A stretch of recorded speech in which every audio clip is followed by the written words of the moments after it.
Assalamualaikum warahmatullahi wabarakatuh. Selamat pagi semuanya. Pada hari ini kita akan melaksanakan perkuliahan pendidikan agama Islam.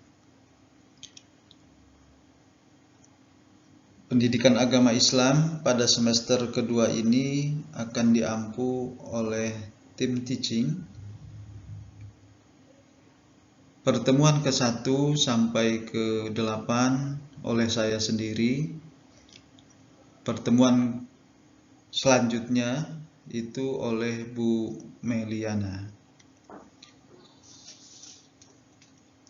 Pada pertemuan ini, pada semester genap, perkuliahan kita akan menggunakan sistem perkuliahan online. Jadi tentunya kalian harus mengetahui apa saja yang harus kalian kerjakan, yang wajib kalian laksanakan dalam perkuliahan online ini. Pertama, kalian wajib mengisi presensi setiap perkuliahan 1 kali dengan mengklik salah satu tanggal. Yang kedua, wajib mengikuti forum. Yang ketiga, wajib menjawab semua kuis. Yang keempat adalah wajib mengerjakan tugas apabila di sesi tersebut ada tugas. Semuanya dikerjakan secara online.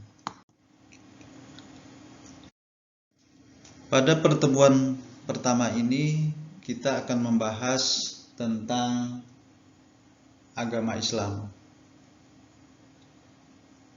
Agama Islam diklasifikasikan menjadi 2 golongan, yaitu agama wahyu, kadang juga disebut agama langit. Yang kedua adalah agama budaya atau juga disebut dengan agama bumi atau agama alam. Agama wahyu maupun agama budaya itu mempunyai ciri masing-masing. Di antaranya adalah agama wahyu dapat dipastikan kelahirannya, sedangkan agama budaya tidak bisa dipastikan kelahirannya. Agama wahyu bisa langsung disampaikan kepada manusia melalui utusan atau Rasul Allah, sedangkan agama budaya tidak mengenal utusan. Agama wahyu juga mempunyai kitab suci yang berisi himpunan wahyu yang diturunkan oleh Allah Subhanahu wa taala, sedangkan agama budaya tidak memiliki kitab suci. Kalaupun ada kitab suci tersebut, akan mengalami perubahan karena perubahan filsafat agama. Banyak perbedaan-perbedaan antara agama wahyu dengan agama budaya. Agama dalam Islam mempunyai definisi, istilahnya adalah ad-din, yang terdapat dalam bahasa Arab, sekaligus juga ada di dalam Al-Quran sebagai sumber ilmu bagi umat Islam. Istilah definisi agama ada 3 istilah. Yang pertama adalah al-din al-haq, yang artinya agama yang benar. Menurut surat Al-Quran, surat At-Taubah ayat 33, yang artinya dialah yang telah mengutus Rasulnya yang membawa petunjuk, yaitu Al-Quran dan agama yang benar, untuk dimenangkannya atas segala agama walaupun orang-orang musyrik tidak menyukai. Yang kedua adalah definisi agama menurut istilah, yaitu ad-din al-qayyim, yang mempunyai arti agama yang tegak lurus.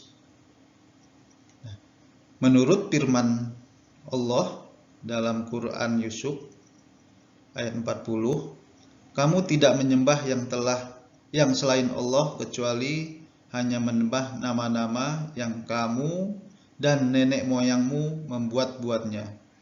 Allah tidak menurunkan suatu keterangan apapun tentang nama-nama itu. Keputusan itu hanyalah kepunyaan Allah. Dia telah memerintahkan agar kamu tidak menyembah selain Dia. Itulah agama yang lurus. Tetapi kebanyakan manusia tidak mengetahui. Itu agama menurut istilahnya, yaitu ad-din al-qayyim. Yang ketiga adalah al-din al-hanif, yang artinya agama tersebut yang sejalan dengan fitrah manusia. Nah, ini dijelaskan juga dalam Al-Quran surat Al-Rum ayat 30, yang artinya adalah, maka hadapkanlah wajahmu dengan lurus kepada agama Allah, tetaplah atas fitrah Allah yang telah menciptakan manusia menurut fitrah itu. Tidak ada perubahan pada fitrah Allah, itulah agama yang lurus. Tetapi kebanyakan manusia tidak mengetahuinya. Agama Islam adalah artinya agama Islam yaitu agama yang diridhoi Allah sesuai dengan firman Allah Al-Quran Ali Imran ayat 19, bahwa agama Islam berbeda dengan agama yang lain.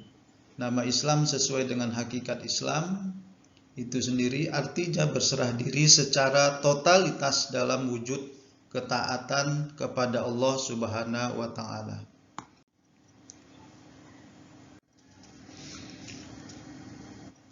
Kata Islam diambil dari kata aslama, yuslimu, Islam. Nah, yang mempunyai makna satu, melepaskan diri dari segala penyakit lahir dan batin. Yang kedua, kedamaian dan keamanan. Yang ketiga, ketaatan dan kepatuhan. Nah, orang yang beragama Islam disebut dengan Muslim. Muslim yang artinya adalah patuh kepada Allah Subhanahu wa Ta'ala dan Rasul-Nya, serta menerima hukum-hukum yang ditetapkan secara total. Inilah pandangan hidup manusia yang benar. Nah, ini merupakan kata Islam dengan rincian bahwa Islam tersebut melepaskan diri dari segala penyakit lahir dan batin, dan mempunyai makna juga kedamaian dan keamanan, ketaatan maupun kepatuhan. Orang yang benar-benar menganut agama Allah adalah manusia yang mengerahkan segala sikap dan perilakunya hanya kepada Allah. Artinya apa? Yang dilakukan selalu dikaitkan dengan pengawasan dan penilaian dari Allah. Nah, ini dikaitkan nanti dengan sholat, ibadah, hidup, dan mati hanya untuk Allah dan Tuhan semesta alam. Nah, itu sesuai dengan surat Al-An'am ayat 162. Nah, dalam Islam itu juga ada penamaan-penamaan, yaitu dari Al-Quran itu sendiri. yang diterangkan dalam surat Al-Maidah ayat 3 yang artinya, pada hari ini telah kusempurnakan untuk kamu agamamu dan telah kucukupkan kepadamu nikmatku dan telah kuridhoi Islam itu menjadi agama bagimu. Dan Nabi Muhammad sendiri menyatakan dirinya sebagai Muslim, dan aku adalah orang yang pertama-tama menyerahkan diri kepada Allah. Maka dengan adanya kata Islam dalam Al-Quran dan kata Nabi Muhammad sendiri menyatakan dirinya sebagai Muslim, nah itulah namanya penamaan Islam. Dasarnya dari itu. Nama Islam juga khusus diberikan oleh Allah Subhanahu wa Ta'ala. Terus para nabi dan rasul sebelumnya juga beragama Islam, sebagaimana menurut Al-Quran surat An-Nuh, Yunus ayat 71-72, Ali Imran ayat 67. Nah, dalam Al-Quran banyak menerangkan bahwa nama Islam itu terdapat di dalam Al-Quran. Implikasi penamaan tersebut merupakan agama universal karena berasal dari zat yang menguasai, mengatur dan memelihara sekalian alam. Jadi ajaran Islam di sini maksudnya adalah untuk seluruh umat manusia, bukan untuk sekelompok tertentu.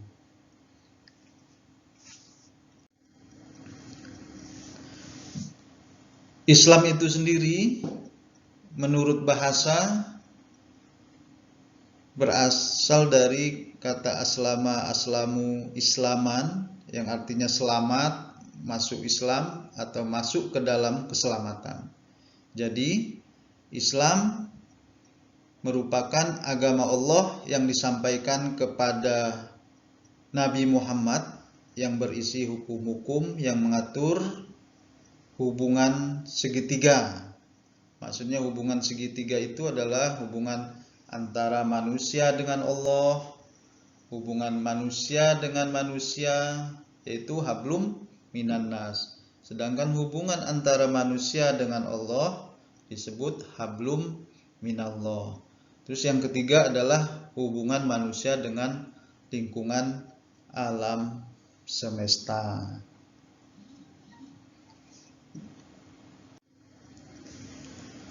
Nah, dalam Islam bahwa agama mempunyai manfaat dalam era globalisasi. Manfaatnya apa? Manfaat agama dapat dilihat keyakinan beragama, keberagamaan seseorang yang menimbulkan pengaruh positif dalam menjalankan hidup. Manfaatnya ada dua sisi. Pertama, manfaat agama secara individual, totalitas individu baik secara fisik maupun rohani. Yang kedua, manfaat agama secara sosial. Nah, yang pertama manfaat agama secara individual, maksudnya di sini agama yang diimani itu dapat menumbuhkan sikap optimis dalam menjalankan hidup.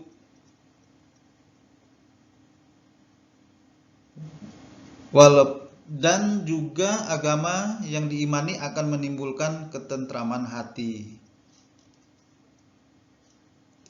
Kalau manfaat agama secara sosial, ini berkaitan dengan kehidupan bermasyarakat, baik seagama maupun berbeda agama, yang disebut dengan hablum minan Nah, yang pertama tadi bisa disebut dengan yang manfaat agama secara individual itu bisa disebut dengan hablum minallah.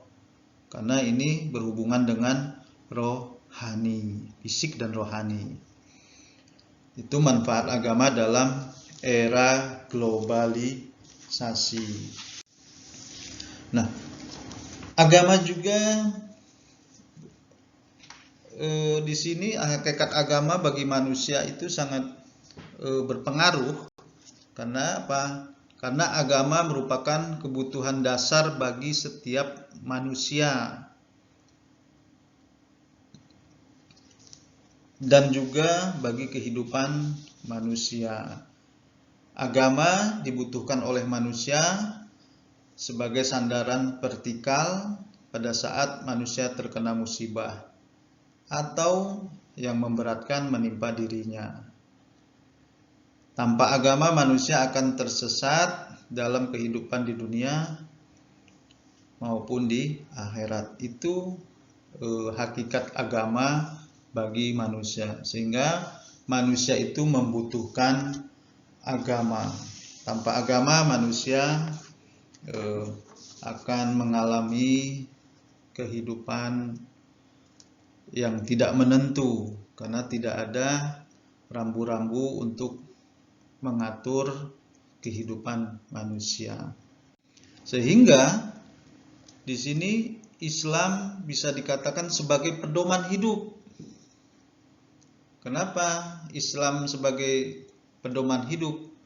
Sesuai dengan surat Al-Maidah yang artinya Al-Maidah ayat 31, pada hari ini telah aku sempurnakan untuk kamu agamamu dan telah aku cukupkan kepadamu nikmatku dan telah aku ridhoi Islam itu jadi agama bagimu.